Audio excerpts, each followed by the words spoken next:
మనతో పాటు ఉన్నారు ప్రముఖ ఆయుర్వేద వైద్య నిపుణులు డాక్టర్ చిట్టుబొట్ల మధుసూదన్ శర్మ గారు. వారితో మాట్లాడుతాం. నమస్తే సార్. నమస్తే సార్, చాలా మంది కిడ్నీ స్టోన్స్ తో బాధపడుతూ ఉంటారు. సమ్మర్ రాగానే దాని తీవ్రతంగా ఎక్కువైపోతూ ఉంటుంది. చాలా నొప్పితో ఇబ్బంది పడిపోతూ ఉంటారు. వాళ్ళు ఎన్ని మెడిసిన్స్ వాడినా కూడా మళ్ళీ అవి రిపీట్ ఫామ్ అవుతూనే ఉంటాయి. అసలు ఎందుకు ఈ కిడ్నీ స్టోన్స్ వస్తూ ఉంటాయి చెప్తారా? కిడ్నీ స్టోన్స్ వచ్చేదానికి చాలా కారణాలు ఉంటాయమ్మా. సర్వసాధారణంగా 190% మందికి నీళ్లు తక్కువగా తాగడమ్మా. నీళ్లు తక్కువగా తాగడం వల్ల ఏం జరుగుతుందంటే దేహంలో కొన్ని రకాలైనటువంటి లవణాలు గట్టిపడతాయమ్మా. ఆ లవణాలు గట్టిపడడం వల్ల క్రిస్టల్స్ రూపంలో తయారు కావడం వల్ల ఏర్పడేటువంటి లక్షణాల సముదాయం ఏదైతే ఉందో దాన్ని ఎంత స్థూలంగా కిడ్నీ స్టోన్స్ వల్ల కలిగేటువంటి సమస్యలు అని చెప్తుంటారమ్మా. బ్రాడ్గా కిడ్నీ స్టోన్స్ అంటారమ్మా. అంటే మూత్ర వ్యవస్థలో ఎక్కడ స్టోన్స్ ఉన్నప్పటికీ సర్వసాధారణంగా వ్యవహారిక భాషలో కిడ్నీ స్టోన్స్ అనేటువంటి పేరుతో చెప్తారు. అంటే కిడ్నీ అనేటువంటిది మూత్ర వ్యవస్థలో ఒక భాగం, అక్కడ ఉన్న కిడ్నీ స్టోన్స్ అంటారు. యూరేటర్ అని చెప్పేసి కిడ్నీ నుంచి మూత్రాశయం వరకు కూడా నాళాలు ఉంటాయమ్మా. సో అక్కడ స్టోన్స్ ఉండొచ్చు, దాన్ని కిడ్నీ స్టోన్స్ అని జనరల్గా చెప్తుంటారమ్మా. యాక్చువల్లీ యూరేటర్ స్టోన్స్ అది. అట్లే బ్లాడర్ అంటే మూత్ర ఆశయంలో స్టోన్స్ ఉంటాయమ్మా. సో వీటన్నిటి కూడా సర్వసాధారణంగా ఇదే పేరు చెప్తుంటారు. కారణం మాత్రం అదేమా, కొంతమందికి మాత్రం హార్మోనల్ డిస్టర్బెన్స్ వల్ల, అదేవిధంగా పోషకాహార లోపం వల్ల, అదేవిధంగా కొన్ని రకాలైనటువంటి వ్యాధుల వల్ల ఈ స్టోన్స్ వస్తుంటాయమ్మా. ఉదాహరణకి మన దేహంలో యూరిక్ యాసిడ్ పెరిగిపోయింది అనుకోండి. యూరిక్ యాసిడ్ అనేటువంటిది ఒక రకమైనటువంటి బై ప్రోడక్ట్, వేస్ట్ ప్రోడక్ట్ అమ్మా. యూరిక్ యాసిడ్ పెరిగిపోయినప్పుడు కూడా కిడ్నీస్ స్టోన్స్ రూపంలో ప్రత్యక్షం అవుతుంటుంది. ఇలా కొంతమందిలో జరుగుతుంటుందమ్మా. కాబట్టి రకరకాలైనటువంటి కారణాలు ఉన్నప్పటికీ ఎక్కువ శాతం మందిలో తక్కువ నీరు తాగడమే ప్రధానమైనటువంటి కారణమమ్మా. అది అయితే సార్, ఇది ఒక సైజుని బట్టి కూడా ట్రీట్మెంట్ ఉంటుంది అంటారు. ఒక అన్నది ఒక 8 mm 9 mm అలా ఉంటే ఓకే, నార్మల్గా తగ్గించేయచ్చు. కానీ ఎక్కువ ఉంటే సర్జరీ అనేసి అంటూ ఉంటారు. సర్జరీ కాకుండా మనకు వేరే ట్రీట్మెంట్ ఏమైనా ఉందా సార్ ఆయుర్వేదంలో? ఉన్నాయమ్మా. దీనికి ఔషధ చికిత్స, శస్త్రచికిత్స అని చెప్పేసి ఆయుర్వేద వైద్య విధానంలో కూడా వేలాది సంవత్సరాల క్రితమే మన మహర్షులు చెప్పడం జరిగిందమ్మా. కాబట్టి సర్వసాధారణంగా 10 mm మహా అంటే ఒక 12 mm వరకు కూడా అమ్మా. పేషెంట్ స్టౌట్గా ఉండి మంచి వ్యాధి నిరోధక శక్తి ఉంటే 12 mm వరకు కూడా మనం వాడేటువంటి ఔషధాల ద్వారా తగ్గించుకోవచ్చమ్మా. అంతకంటే పెద్దగా ఉన్నటువంటి మాత్రము ఎక్కువ రోజులు అలా ఉండడం వల్ల వివిధ రకాలైనటువంటి అనేక రకాలైనటువంటి అనర్థాలు కలుగుతాయి. కాబట్టి మేము కూడా ఆపరేషన్ చేయించుకోమని సూచిస్తుంటామమ్మా.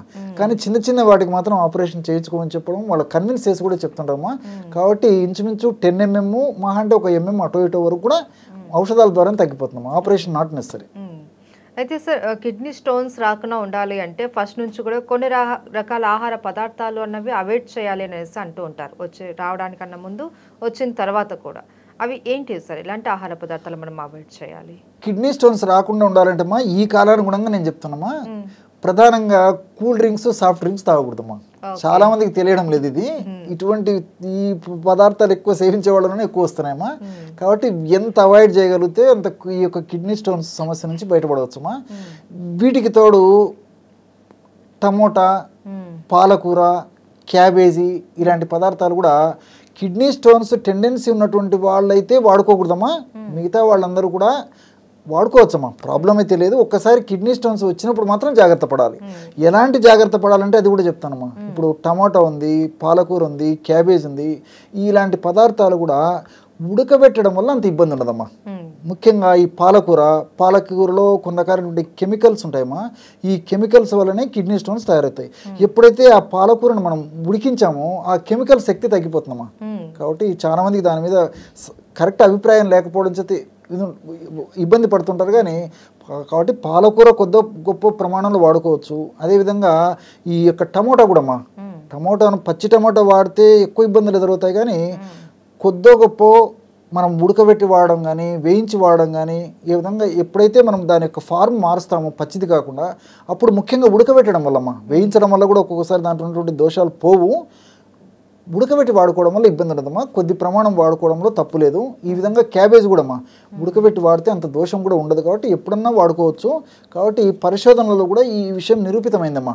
కాబట్టి సమస్య వచ్చినప్పుడు మాత్రం కొంత జాగ్రత్తగా ఉండాలి. అలా అని చెప్పేసి పూర్తి నిషిద్ధం అయితే అవసరం లేదమ్మా. సమస్య వచ్చిన తర్వాత తగ్గిపోయిన తర్వాత ఉడకబెట్టినటువంటి రూపంలో పాలకూర కానీ, టమోటా కానీ, క్యాబేజ్ కానీ ఇలాంటివి వాడుకోవచ్చు. కానీ సమస్య రాకపోతే వాడుకోవచ్చమ్మా. దానికోసం అని చెప్పేసి నోరు కట్టుకోవాల్సినటువంటి అవసరం అయితే లేదమ్మా. ఈ కూల్ డ్రింక్స్ మాత్రం దెబ్బతీస్తాయమ్మా. అయితే సార్ ఈ కిడ్నీ స్టోన్స్ని మీరు చెప్పినట్లు 10 mm లోపల ఉన్నప్పుడు మనం తగ్గించుకోవచ్చు అని అంటున్నారు కదా న్యాచురల్గా. మనకు హోమ్ రెమెడీస్ ఏమైనా ఉన్నాయా సార్? ఉన్నాయమ్మా. దీనికి ముల్లంగి రసం చాలా అద్భుతంగా పనిచేస్తుందమ్మా. రాడిష్ అంటే తెలుసు కదా, మంచి సంవత్సరం అంతా దొరుకుతామా. తెల్లటి గడ్డలు మనకు మార్కెట్లో దొరుకుతాయి, ఫ్రెష్ గడ్డలు మనకు మార్కెట్లో దొరుకుతాయమ్మా. ముల్లంగి గడ్డలు తెచ్చుకొని బాగా శుభ్రం చేసేసి చిన్న చిన్న పీసెస్ చేసేసి రసం తీసుకోవాలమ్మా.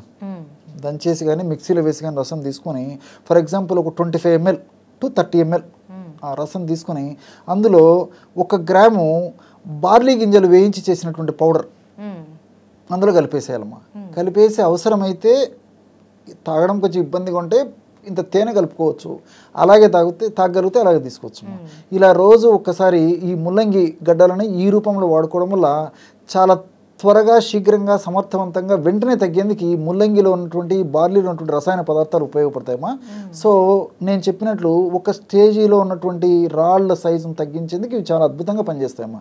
రోజు ఉదయం పూట ఆ విధంగా చేస్తూ సాయంత్రం పూట ఏం చేయాలంటేమా ఈ ఉల్లిగడ్డ రసం, ఆనియన్, ప్యాజు, ఎర్రగడ్డలు ఒక్కొక్క ప్రాంతంలో ఒక్కొక్క పేరుతో పిలుస్తుంటారు. చాలా సులువు అమ్మ, మన ఇళ్లలో సంవత్సరం అంతా ఉండేటువంటిది. ఉల్లిగడ్డను క్రష్ చేసేసి ఒక 5 to 10 ml ఈ రసం తీసుకొని అందులో ఒక పించ్ ఆఫ్ ఎలాచి పౌడర్ కలిపేసేసి సాయంత్రం పూట తేనె కూడా కలుపుకోవచ్చు అమ్మ అవసరమైతే. సాయంత్రం పూట ఆ విధంగా తీసుకోవాలి. ఉదయం పూట ముల్లంగి రసము, సాయంత్రం పూట ఆనియన్ రసం. ఈ విధంగా కొన్నాళ్ళ పాటు వాడుతూ మరి నేను చెప్పినట్లు ఈ కూల్ డ్రింక్స్ మానేసేయాలి. నీళ్లు కూడా వారి యొక్క శరీర తత్వాన్ని బట్టి, వాళ్ళ యొక్క వెయిట్ను బట్టి, ఇతర అనుబంధ లక్షణాలను బట్టి 3 నుంచి 5 లీటర్ల వరకు కూడా కొద్దిగా నీళ్లు తాగుతుండాలి. ఇలా చిన్న చిన్న జాగ్రత్తలు తీసుకుంటూ ఈ యొక్క ఔషధాన్ని వాడుకోవడం వల్ల చాలా త్వరగా ఆ సమస్య తగ్గిపోతుందమ్మా.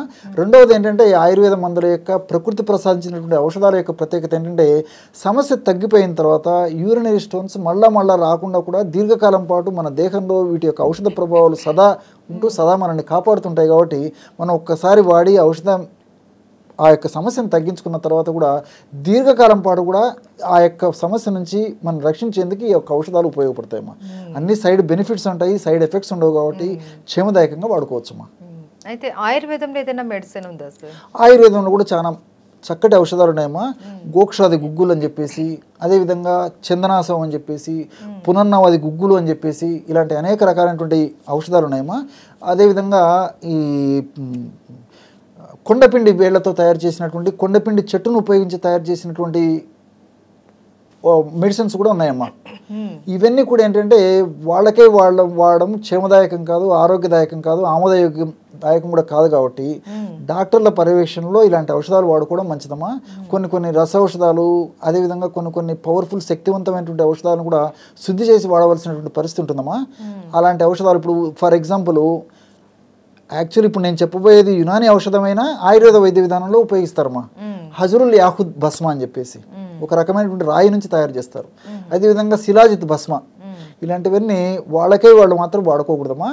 కాబట్టి డాక్టర్ పర్యవేక్షణలో ఆ యొక్క ఔషధాలు వాడుకోవాలా. చాలా సమర్థవంతమైనటువంటి ఔషధాలే, కానీ ఆ యొక్క శరీర ప్రకృతిని బట్టి, ఆ యొక్క రాయి యొక్క సైజును బట్టి, ఇతర అనుబంధ లక్షణాలను బట్టి చక్కటి ఔషధాన్ని ఎంపిక చేసి వైద్యులు నిర్ణయించి ఆ యొక్క ఔషధాన్ని వాడుకుంటే సమూలంగా తగ్గిపోతుందమ్మా. మరలా ఈ యొక్క సమస్య రాకుండా కూడా ఆయుర్వేద ఔషధాలు సదా ఉపయోగపడతాయమ్మా. కానీ ఇంట్లో ఉండేటువంటి వంటింటి దినుసులు అయితే మనం స్వతహాగా వాడుకోవచ్చు. కానీ ఇలాంటి ముఖ్యంగా నేను చెప్పినటువంటి ఇలాంటి ఆయుర్వేద ఔషధాలు మాత్రం వైద్యుల పర్యవేక్షణలో వాడుకోవడం మంచిదమ్మా. Thank you so much sir. నమస్తే.